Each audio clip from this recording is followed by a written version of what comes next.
दिल्ली विधानसभा चुनाव के दरमियान जिन मुद्दों पर सबसे ज्यादा बहस हुई, उनमें से एक मुद्दा था क्या दिल्ली को पूर्ण राज्य का दर्जा मिलना चाहिए या नहीं। इस मुद्दे पर सियासी बातों के इतर अगर इस विषय की गंभीरता को देखा जाए तो दिल्ली को पूर्ण राज्य का दर्जा देना एक पेचीदा मामला है। दोनों पक्षों के तर्कों को समझने से पहले ये जानना भी जरूरी है कि दिल्ली की संवैधानिक स्थिति क्या है। दिल्ली को वर्तमान में केंद्र शासित प्रदेश के साथ साथ अपने खुद की विधानसभा होने का अधिकार प्राप्त है।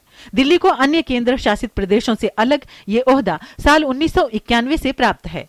दिल्ली किसी भी राज्य की तरह राज्य सूची में दिए गए विषयों पर कानून बना सकती है, लेकिन 69 संशोधन के माध्यम से यह स्पष्ट कर दिया गया था कि कानून व्यवस्था, पुलिस और जमीन संबंधी अधिकार केंद्र सरकार के पास ही रहेंगे।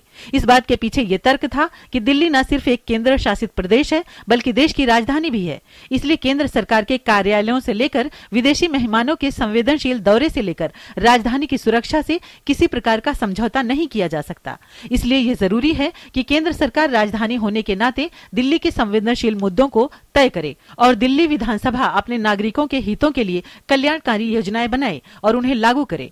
संविधान संशोधन के तहत इस बात को भी स्पष्ट कर दिया गया, किसी विषय पर अगर केंद्र और दिल्ली विधानसभा के मतों में भिन्नता होगी तो संसद को अधिकार प्राप्त है कि वो अंतिम फैसला करे और वही मान्य होगा। दिल्ली में किसी भी अन्य केंद्र शासित प्रदेशों की तरह लेफ्टिनेंट गवर्नर प्रमुख की तरह काम करते हैं और राष्ट्रपति अपने प्रतिनिधि के तौर पर ही उन्हें नियुक्त करते हैं, न कि किसी पूर्ण राज्य का दर्जा प्राप्त किसी राज्य के राज्यपाल की तरह, जिन्हें अपेक्षाकृत अधिक अधिकार प्राप्त होते हैं।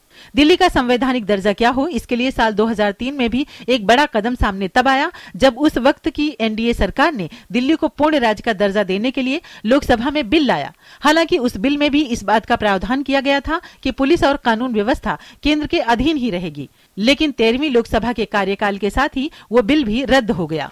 दिल्ली को अगर पूर्ण राज्य का दर्जा दे दिया जाए तो केंद्र सरकार के तमाम सरकारी ऑफिस राज्य के अधीन आ जाएंगे। साथ ही ये उदाहरण उस प्रकार का होगा कि जहां केंद्र को राज्य की शक्तियों के अधीन माना जाएगा, जो कि कदापि संभव नहीं है।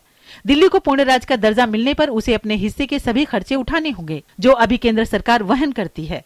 दिल्ली एक शहर मात्र है, इसलिए औद्योगिक उत्पादन के माध्यम से दिल्ली सरकार की आय को बढ़ाना संभव नहीं होगा और सिर्फ करों के माध्यम से अपने खर्चों के बराबर आमदनी हासिल करना बेहद मुश्किल है। इसलिए खर्चे के मोर्चे पर भी दिल्ली को ये ओहदा देना मुश्किल जान पड़ता है। दिल्ली की चुनी हुई सरकार को अगर किसी भी प्रकार के विकास कार्यों के लिए जमीन की आवश्यकता है तो उसे पूरी तरह डीडीए जैसी संस्थाओं और केंद्र सरकार पर निर्भर रहना पड़ता है। इस कारण विकास कार्य भी प्रभावित होते हैं। कुल मिलाकर इस मुद्दे पर राजनीतिक बहस तो ठीक है, लेकिन व्यवहारिक तौर पर इस संवेदनशील मुद्दे पर किसी प्रकार की जल्दबाजी ठीक नहीं होगी।